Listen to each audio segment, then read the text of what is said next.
I'm pretty sure I invented flora fortunes. I call myself a flora fortunist, since creating floral arrangements using the language of flowers to magically bring a person's romantic hopes to fruition is a mouthful. Much like tarot or palm readings, I can't cast my own will over a person's destiny. I can only intuit what a person's love life needs and try to attract what they desire. To get the object of their affections to notice them, to get over an ex, or to encourage their ex to get over them. My spells never force love, only open up possibilities. With the buttercup added to the mix, I'm overcome by a tangly slide of wrongness. Whenever I make a misstep, I get a sensation, like I've put one foot through a rabbit hole in a field, I've sat in something sticky, or there's dust in my eye. Itching and muck and bad tidings. The dread of having missed an appointment. A phantom popcorn kernel I can't get out of my teeth. Tossing out the buttercup, I use my pruning shears to snip off 6 inches of blackthorn, which does not align with Cecilia's hopes for an imminent wedding.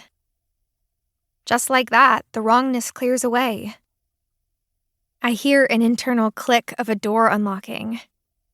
In my mind's eye, light glitters through a keyhole, and with it, a rush of air scented with greenery. The sensation of getting a flora fortune right is different every time. All I know to expect is something wonderful. I close my eyes, bracing, and taste pumpkin, chocolate chips, brown sugar, and cinnamon on my tongue. The image of my grandmother's beige apron with the red stars stitched on the front pocket, which she wore when I was little, comes rushing back. Licking the icing off my hand while leafing through an American Girl catalog, standing on a stool, mixing batter. Traveler's talismans.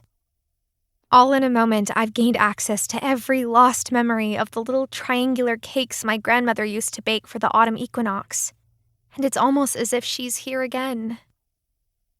Every time I weave together a flora fortune the way magic wishes me to, it rewards me with a uniquely pleasant sensation. A ray of happiness that can light up the rest of the day. Sometimes a long-forgotten memory unburied. There is no physical, provable indication that a spell has occurred. It all takes place in the heart. And this is why, even though I feel magic's effects as surely as I feel the brush of clothing against my skin, most folks don't believe witchcraft is real. Ironically, I have trouble explaining my particular magical skill set to other witches, too, since, as far as I know, nobody else has this ability.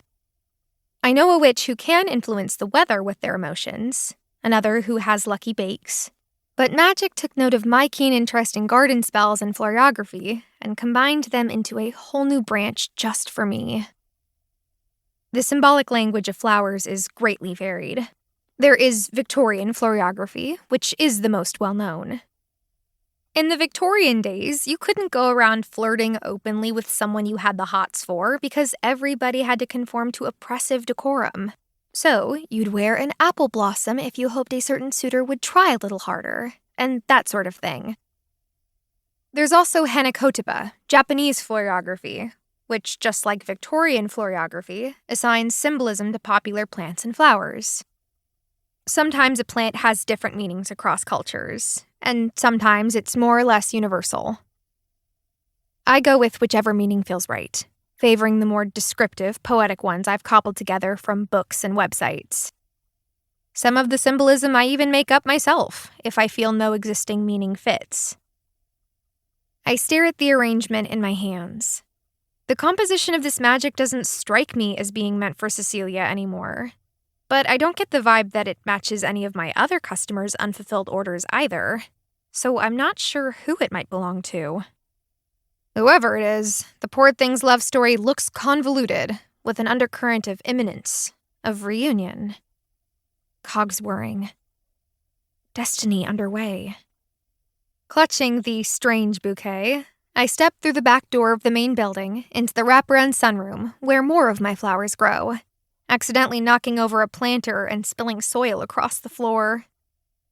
As I sweep it up, I elbow my toadflax, which topples into the arbutus, two plants whose symbolism are total opposites.